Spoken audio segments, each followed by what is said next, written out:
सास ऐसी भी होती है। अंदर से आवाज आई, जिंदा हूँ माँ जी। तो फिर मेरी चाय क्यों अभी तक नहीं आई? कब से पूजा करके बैठी हूँ। ला रही हूँ माँ जी। बहू चाय के साथ भजिया भी ले आई। सास ने कहा, तेल खिलाकर क्या मारेगी? बहू ने कहा, ठीक है माँ जी, ले जाती हूँ। सास ने कहा, रहने दे, अब बना दिया है तो खा लेती हूँ। सास ने भजिया उठाई और कहा, कितनी गंदी भजिया बनाई है तुमने। बहू, माँ जी मुझे कपड़े धोने हैं, मैं जाती हूँ। बहू दरवाजे के पास छिपकर खड़ी हो गई।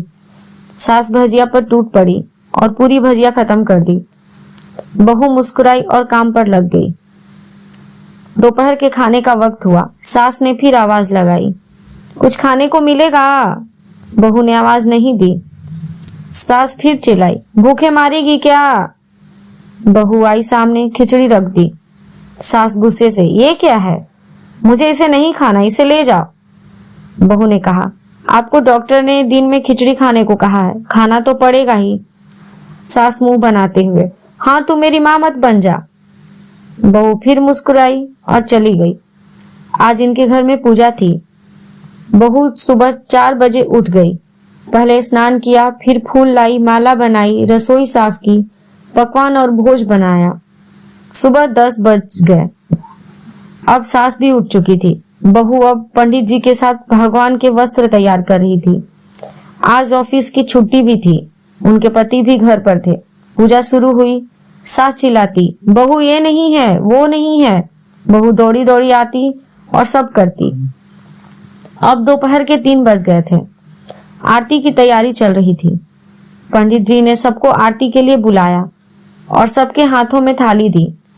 जैसे ही बहू ने थाली पकड़ी, थाली हाथों से गिर पड़ी। शायद भोज बनाते हुए बहू के हाथों में तेल लगा था, जिसे वो पोंछना भूल गई थी। सारे लोग तरह तरह की बातें करने लगे। कैसी बहू है, कुछ नहीं आता, एक काम भी ठीक से नहीं करती, न जाने कैसी बहू उठा लाए, एक आरती की थाली भी संभाल नहीं सकी। उसके पति भी गुस्सा हो गए, पर सास चुप रही, कुछ नहीं कहा, बस यही बोल के छोड़ दिया, सीख रही है, सब सीख जाएगी धीरे धीरे। सबको खाना परोसा जाने लगा। बहू दौड़ दौड़ के खाना देती, फिर पानी लाती। करीब 70-80 लोग हो गए थे। इधर 2 नौकर और बहू अकेली, फिर भी वहां सारा काम बहुत ही अच्छे तरीके से करती। अब उसकी सास और कुछ आस पड़ोस के लोग खाने पर बैठे। बहू ने खाना परोसना शुरू किया। सबको खाना दे दिया गया। जैसे ही पहला निवाला सास ने खाया, तुमने नमक ठीक नहीं डाला क्या? एक काम ठीक से नहीं करती, पता नहीं मेरे बाद कैसे ये घर संभालेगी। आस पड़ोस वालों को तो जानते ही है ना, वो बस बहाना ढूंढते हैं नुक्स निकालने का। फिर वो सब शुरू हो गए, ऐसा खाना है, ऐसी बहू है, ये वो वगैरह वगैरह। दिन का खाना हो चुका था। अब बहू बर्तन साफ करने नौकरों के साथ लग गई।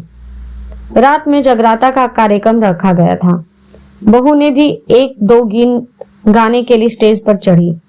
सास जोर से चिल्लाई, मेरी नाक मत कटा देना, गाना नहीं आता तो मत गा, वापस आ जा। बहू मुस्कुराई और गाने लगी। सबने उसके गाने की तारीफ की। सास मुंह फुलाते हुए बोली, इससे अच्छा तो मैं गाती थी जवानी में, तुझे तो कुछ भी नहीं आता। बहू मुस्कुराई और चली गई। अब रात का खाना खिलाया जा रहा था। उसके पति के ऑफिस के दोस्त साइड में ही ड्रिंक करने लगे। उसका पति चिल्लाता, थोड़ा बर्फ लाओ तो। सास चिल्लाती, यहाँ दाल नहीं है। फिर चिल्लाता, कोल्ड ड्रिंक नहीं है, पापड़ ले आओ। इधर उधर आखिरी में उसके पति की शराब गिर पड़ी उसके एक दोस्त पर और बोतल टूट गई। पति गुस्से में 2 झापड़ अपनी पत्नी को लगाते हुए कहा, जाहिल कहीं की, देखकर नहीं कर सकती, तुझे इतना भी काम नहीं आता। सारे लोग देखने लगे। उसकी पत्नी रोते हुए कमरे की तरफ दौड़ पड़ी। फिर उसके दोस्त ने कहा, क्या यार, पूरा मूड खराब कर दिया, ये नहीं बुलाया होता, हम कहीं और पार्टी कर लेते। कैसी अनपढ़ गवार बीवी ला रखी है तूने, तुझे तो मेहमानों की इज्जत और काम करना तक नहीं आता। तुमने तो हमारी बेइज्जती करा दी। अब सास, आस पड़ोस की औरतें और उनको और बहाना मिल गया था। वो कहने लगी, देखो क्या कर दिया तुम्हारी बहू ने, कोई काम नहीं की। मैं तो कहती हूँ अपने बेटे को कि दूसरी शादी करा दो, छुटकारा पाओ इस गवार से। सास उठी और अपने बेटे के पास जाकर उसे थप्पड़ मारा और कहा, अरे नालायक, तुमने मेरी बहू को मारा कैसे? तेरी हिम्मत कैसे हुई? तेरी टांग तोड़ दूंगी। उसके बेटे के दोस्त कुछ कहने ही वाले थे कि उसकी मां ने घूरते हुए कहा, चुप, बिल्कुल चुप, यहां दारू पीने आए हो, जबकि पता है आज पूजा है और तुम्हारी पार्टी करनी है। कैसे संस्कार दिए हैं तुम्हारे माता पिता ने? और किसने मेरी बहू को जाहिल बोला? जरा इधर आओ, चप्पल से मारूंगी अगर मेरी बहू की किसी ने शब्द भी कहा तो। अरे पापी, तूने उस लड़की को बस इसलिए मारा कि तेरी शराब टूट गई। पापी, वो बच्ची सुबह 4 बजे से उठी है, घर का सारा काम कर रही है, ना सुबह से नाश्ता किया, ना दिन का खाना खाया, फिर भी हंसते हुए सबकी बातें सुनते हुए, ताने सुनते हुए घर के काम में लगी रही। तेरे यार दोस्त को वो अच्छी नहीं लगी? जूते से मारूंगी तेरे दोस्तों को जो कभी उन्हें ऐसा कहा। उसके यार दोस्त चुपके से खिसक लिए। अब सास बहू के कमरे में गई और बहू का हाथ पकड़कर बाहर ले आई।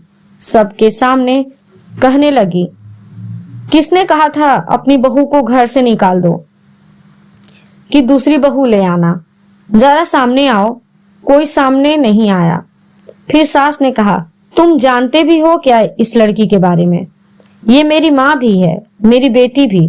माँ इसलिए मुझे गलत काम करने पर डांटती है और बेटी इसलिए कभी कभी मेरी दिल की भावनाएं समझ जाती है। मेरी दिन रात सेवा करती है, मेरे 1000 ताने सुनती है, पर एक शब्द भी गलत नहीं कहती, ना सामने ना पीठ के पीछे। और तुम कहते हो दूसरी बहू ले आऊं? याद है ना छुटकी की दादी, अपनी बहू की करतूत? सास ने गुस्से से पड़ोस की महिला को कहा, अभी पिछले हफ्ते ही तुम्हें मियाँ बीवी भूखे छोड़ घूमने चले गए थे। मेरी इसी बहू ने 7 दिनों तक तुम्हारे घर का खाना पानी, यहाँ तक कि तुम्हारे पैर दबाने जाती थी, और तुम इसे जाहिल बोलती हो। जाहिल जो तुम सब हो, जो कोयले और हीरे में फर्क नहीं मानते। अगर आइंदा मेरी बहू के बारे में किसी ने एक लफ्ज भी बोला तो मुझसे बुरा कोई नहीं होगा, क्योंकि ये मेरी बहू नहीं, मेरी बेटी है। बहू सिसकियां लेते हुए फिर कमरे में चली गई। सास ने प्लेट उठाई और भोजन परोसा और बहू के कमरे में खुद ले गई। सास को भोजन लाते देखा तो बहू ने कहा, अरे माँ जी, आप क्या कर रही हो? मैं खुद ले लेती। सास ने प्यार से ताना मारते हुए कहा, डर मत, इसमें जहर नहीं है, मार नहीं डालूंगी तुझे। तुझे नई सास चाहिए होगी, पर मुझे अभी भी तू ही मेरे घर की बहू चाहिए। बहू ने अपनी सास को रोते हुए गले से लगा लिया। सास भी रो दी पहली बार और कहा, चल खाना खा ले। फिर मजाक करते हुए कहा, फिर मेरे पैर दबाने चले आना, और ये ख्याल मन में मत लाना कि सास पैर बोलती है तो किसी दिन मैं इसका गला दबा दूंगी, क्योंकि कभी मैं भी यही सोचती थी। दोनों खूब हंसने लगी। आपको मेरी ये कहानी अच्छी लगी हो तो मेरे चैनल को लाइक, शेयर एंड सब्सक्राइब जरूर करें। Thank you.